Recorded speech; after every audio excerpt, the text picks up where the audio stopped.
Avant toute chose, mettons un point essentiel sur la table. Il n'existe pas un profil HPI, mais des milliers.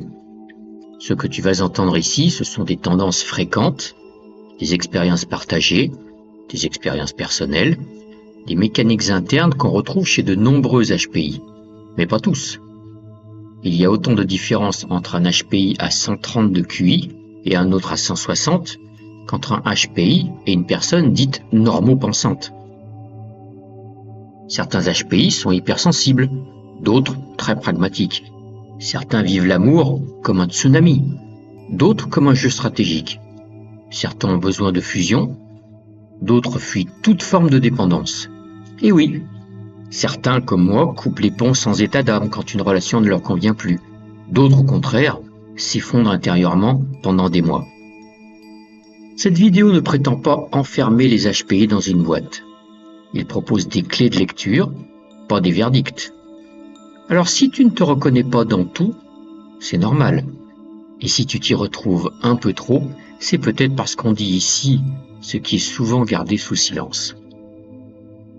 Avant de parler d'amour, il faut poser les bases. Parce que non, être HPI, ce n'est pas juste être intelligent, ce n'est pas juste réussir un test.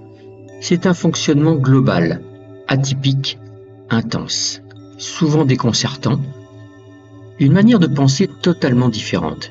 Et ce n'est pas parce qu'on a un QI élevé qu'on vit forcément une vie facile, bien au contraire. Le HPI, haut potentiel intellectuel, commence officiellement à partir de 130 de QI.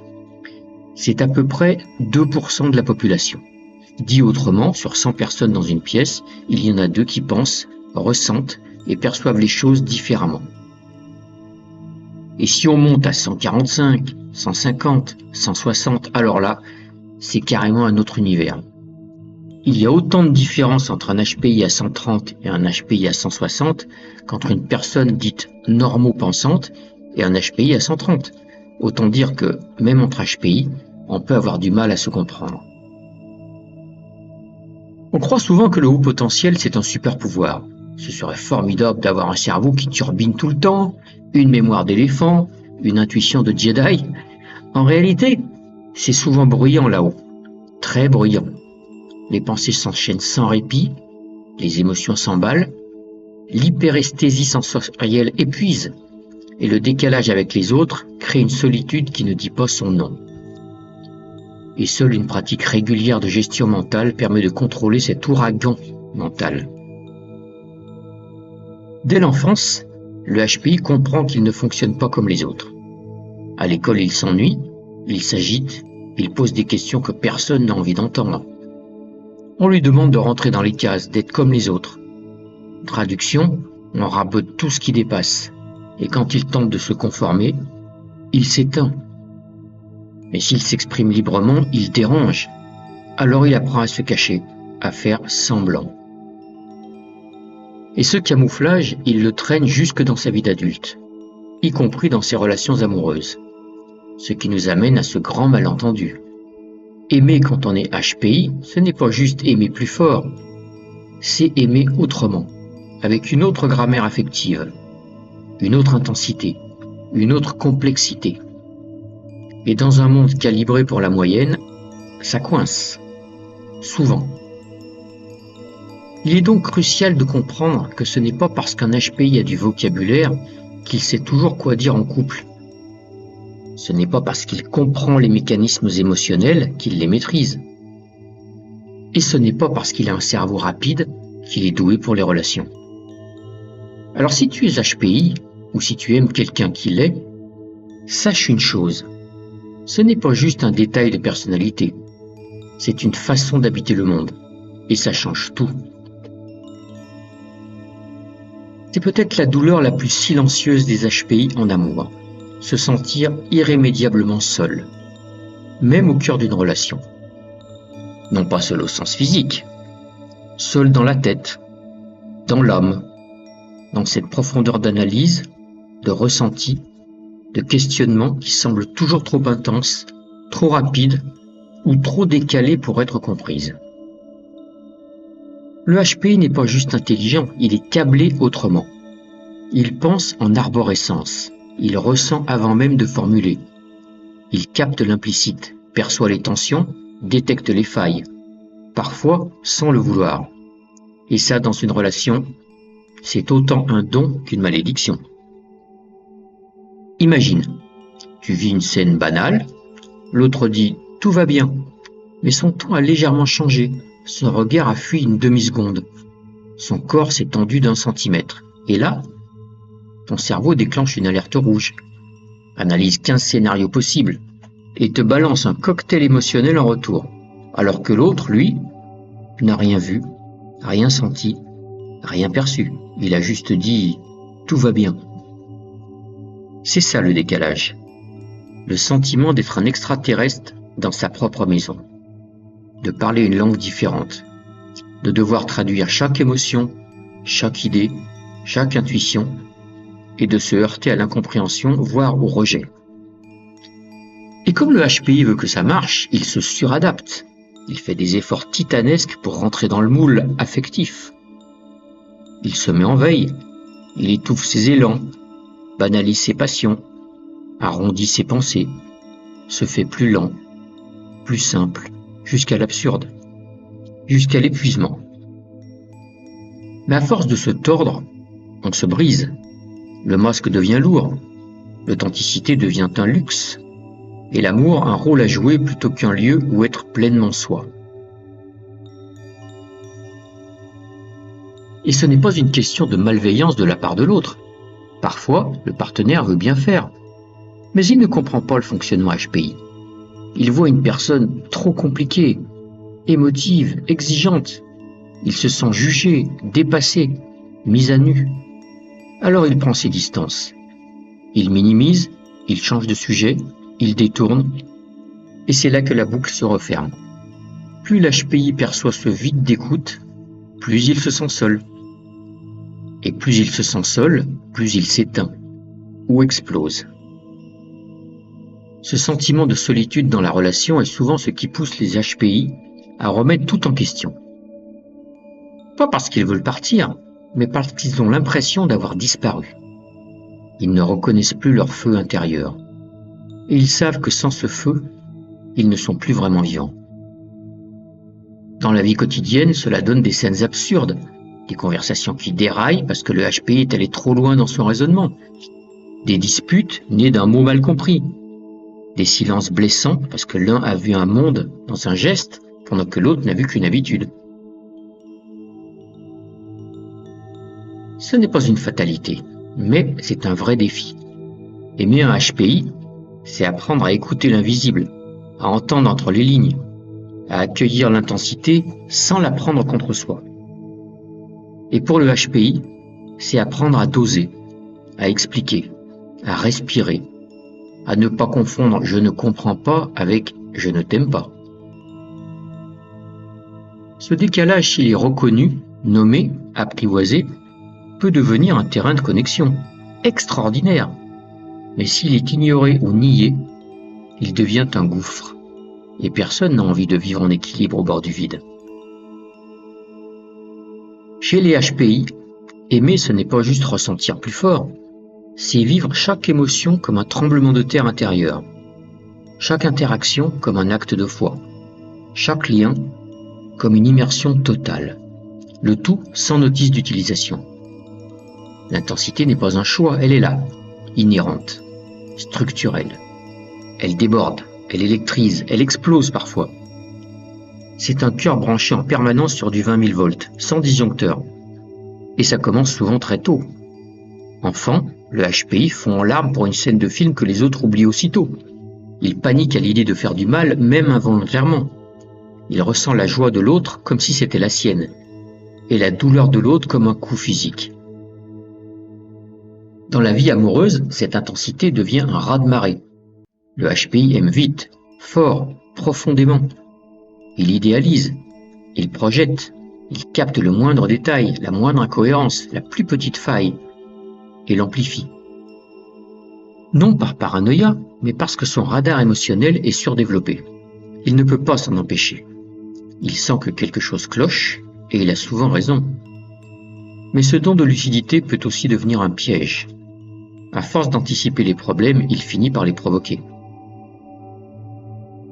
Il y a deux grandes stratégies inconscientes face à cette intensité. Certains HPI cherchent à la maîtriser en rationalisant tout. Ils intellectualisent, mettent des mots sur tout, cherchent à comprendre avant de ressentir. C'est une armure. Ils veulent éviter de se faire submerger. D'autres lâchent tout.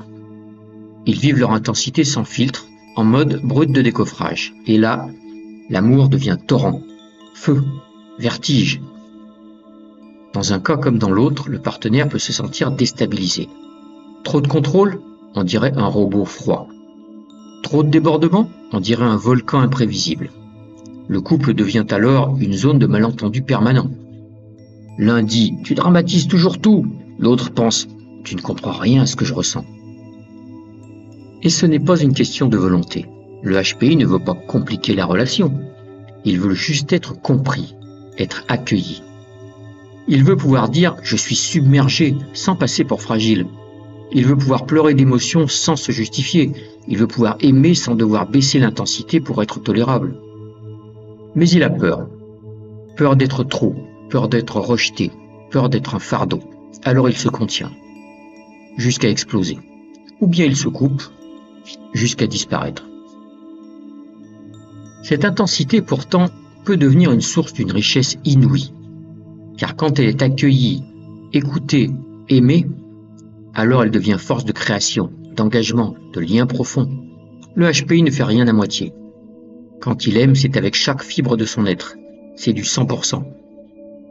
Il rêve d'une relation où il peut tout donner sans se brûler.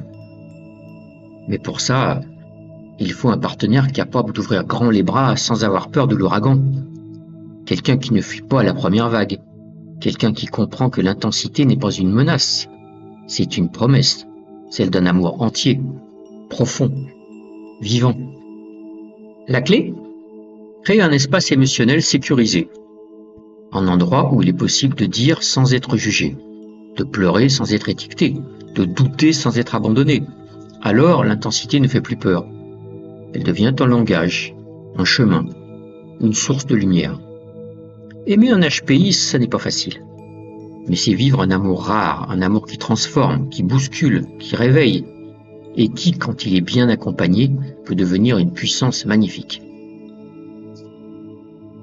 Chez un HPI, l'amour ne peut pas se contenter de bien se passer. Il faut que ça ait du sens, un vrai, un profond, un qui tienne debout à 3 heures du matin quand tout vacille, un qui relie les âmes, pas juste les corps, un qui élève, interroge, transforme. Sinon, à quoi bon? Le cerveau du HPI est une machine à relier les points. Il voit des connexions là où d'autres ne voient que des faits. Il questionne, il analyse, il veut comprendre. Pourquoi on s'aime? Qu'est-ce que ça dit de moi? Où va cette relation? Quel est le projet commun? Est-ce qu'on évolue ensemble? Tu crois que c'est de l'amour? Le HPI te demande, est-ce que c'est de la croissance, de la cohérence, de la vérité?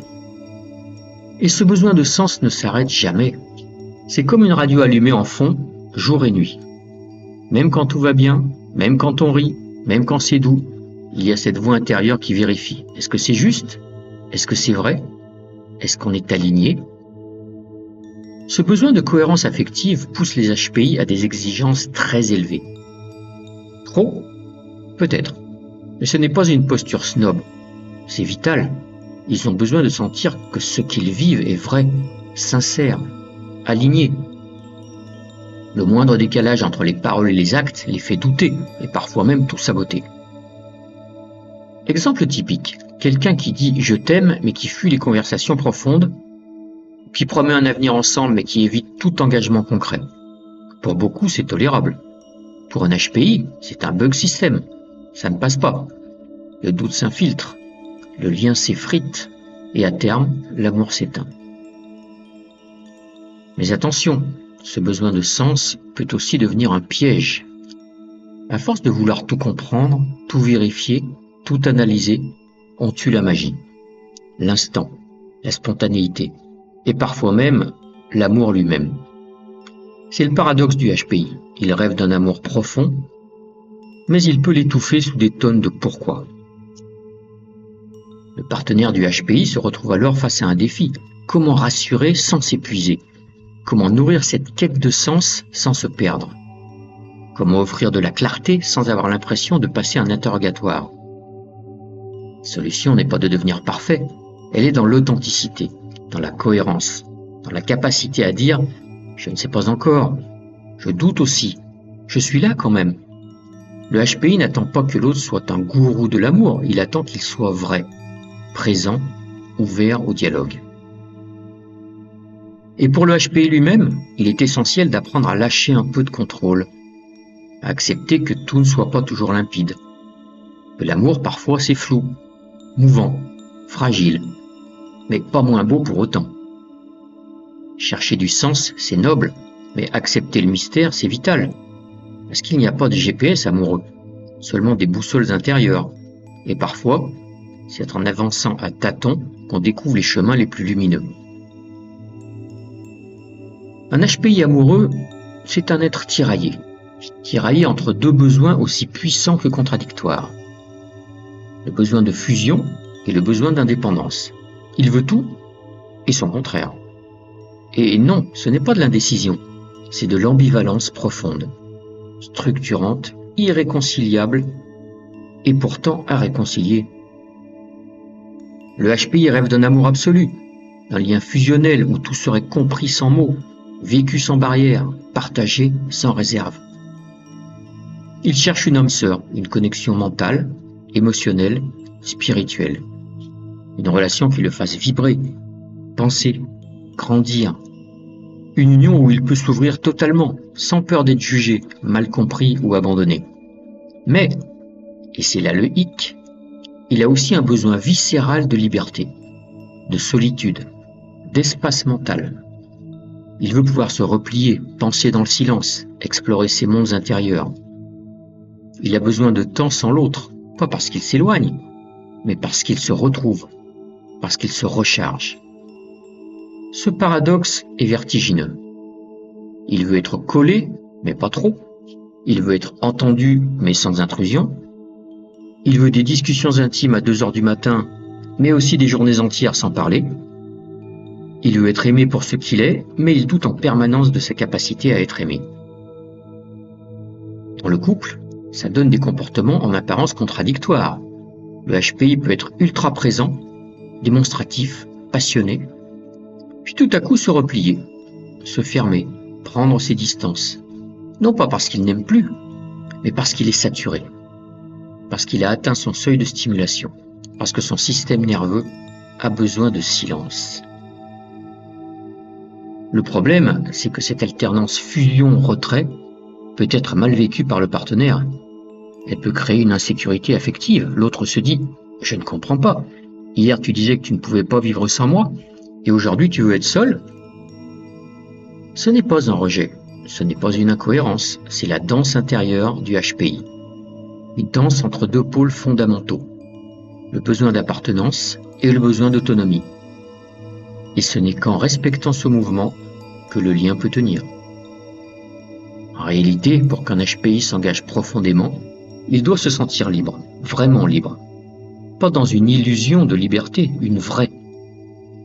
Celle qui autorise le repli sans culpabilité. Celle qui permet de dire « j'ai besoin d'être seul » sans déclencher de crise.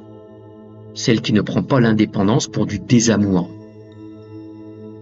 Et c'est là que tout change. Quand cette liberté est respectée, le HPI revient, avec encore plus d'intensité, avec encore plus d'authenticité.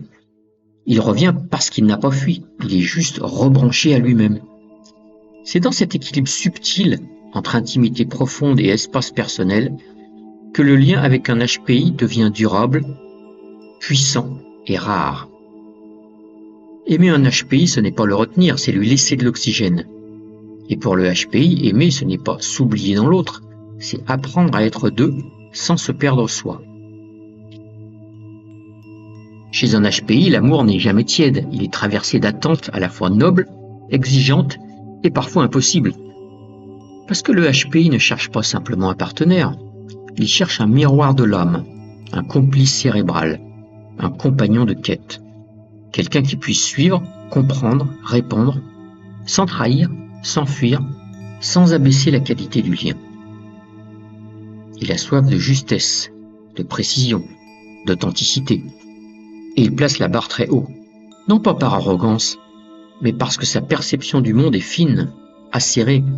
Il capte le faux, le bancal, le convenu. Il sent quand l'autre dit « ça va » alors que ça ne va pas. Il détecte les incohérences dans les discours, les gestes, les silences. Et cette capacité d'observation couplée à une exigence de sens le rend souvent hyper vigilant. Ce qui chez d'autres passerait inaperçu devient chez le HPI un signal d'alerte. Une phrase floue, une promesse molle, une attitude ambivalente, et l'alarme se déclenche. Le mental s'emballe, l'émotion surgit, et les attentes se tendent encore plus fort.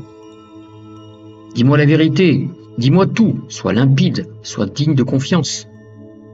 Cette hypervigilance, au fond, est une quête de sécurité. Le HPI a souvent été blessé, mal compris, rejeté dans son intensité. Il a appris à se méfier. Il veut croire, mais il vérifie. Il veut s'abandonner, mais il scanne. Il veut faire confiance, mais il cherche la faille. Et ce contrôle permanent peut devenir épuisant. Pour lui, bien sûr, mais aussi pour son partenaire.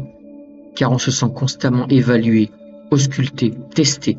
On a l'impression que rien ne suffit, que tout est toujours remis en question. Pour que la relation fonctionne, il faut un partenaire solide, pas parfait, solide. Quelqu'un qui ne prend pas tout personnellement, qui comprend que derrière les attentes, il y a une immense peur, la peur de se tromper, la peur de revivre les blessures du passé, la peur de donner tout pour rien.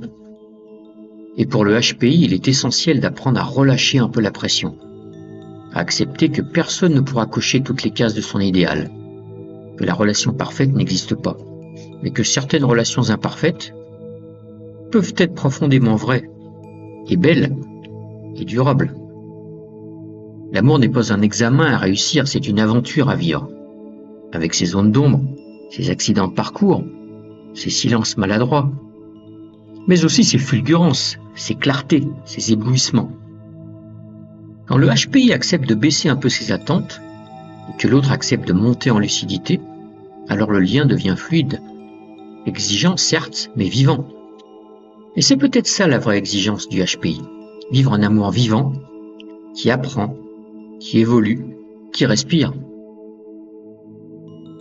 Paradoxalement, un HPI peut à la fois trop dire et ne pas dire l'essentiel, parce qu'il pense en arborescence, parce qu'il verbalise vite, parce qu'il analyse tout en temps réel.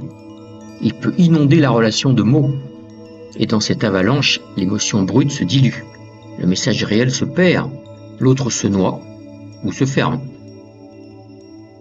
Le HPI adore comprendre, expliquer, disséquer, c'est son mode de survie. Dès qu'un conflit surgit, il veut parler, non pas pour plaindre, pour décoder, pour mettre des mots sur l'intuition, pour résoudre, pour apaiser.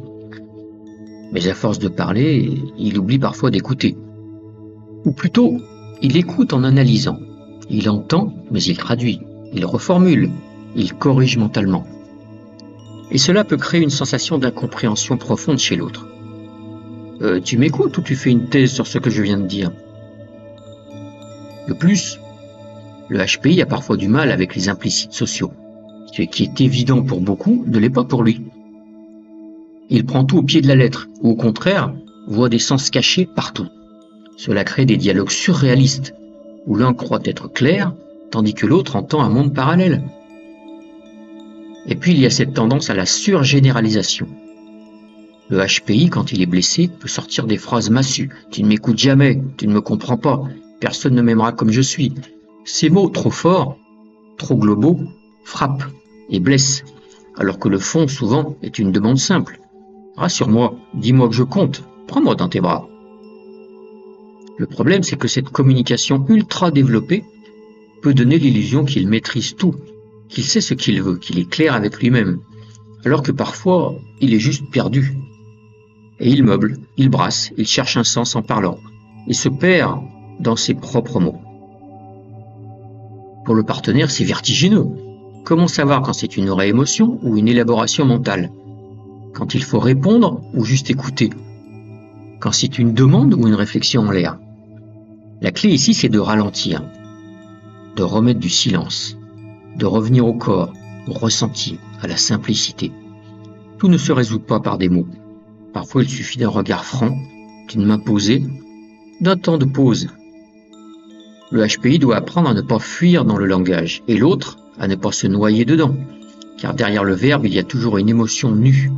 Et c'est là, au cœur du chaos verbal, que l'on trouve la vérité du lien. Quand une relation amoureuse se termine, c'est douloureux pour tout le monde, mais pour un HPI, c'est souvent une catastrophe intérieure, une déflagration. Pas simplement une séparation de corps, une implosion de sens. Car ce n'est pas seulement une personne qu'il perd, c'est une projection, un espoir, un univers entier qu'il avait construit avec minutie. Le HPI ne voit pas les choses à moitié.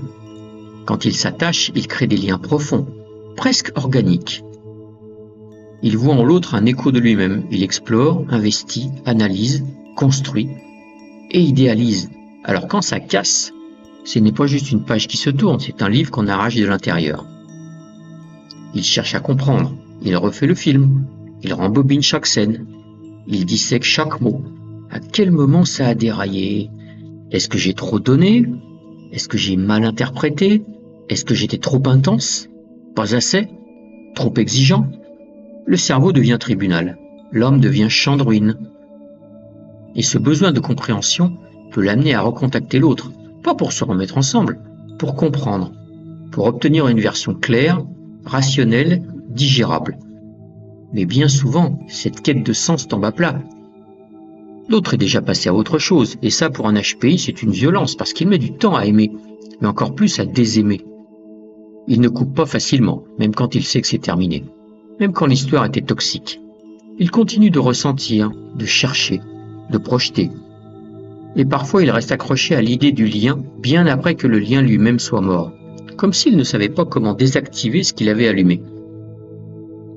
Dans ces moments, le HPI peut plonger dans une spirale de solitude, de doutes existentiels, voire de perte d'estime.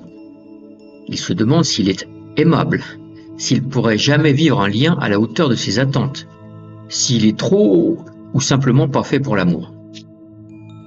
Mais cette douleur n'est pas une fin, c'est une alchimie. Le HPI, s'il traverse la rupture en conscience, peut en tirer une immense lucidité sur lui-même. Il apprend à poser ses limites, à voir ses propres illusions, à reconnaître les dynamiques toxiques qu'il a acceptées. Et petit à petit, il reconstruit, pas à pas, en se reconnectant à lui, à ses vrais besoins, à ses désirs profonds. Et un jour, il comprend. La relation qu'il cherche à vivre avec un autre, c'est d'abord celle qu'il doit vivre avec lui-même. Alors oui, les ruptures sont brutales, mais elles peuvent devenir des tremplins. Pour un HPI, c'est parfois dans la chute que commence l'envol. On croit souvent que les HPI sont fragiles, trop sensibles, trop complexes, trop tout. Et pourtant, ce sont aussi des êtres d'une résilience redoutable. Parce qu'ils tombent de haut, oui, mais ils se relèvent de loin. Leur cerveau si prompt à s'autodétruire est aussi une fabrique à solutions. Quand le brouillard se lève, quand l'émotion s'apaise, ils activent une force de construction qui force le respect.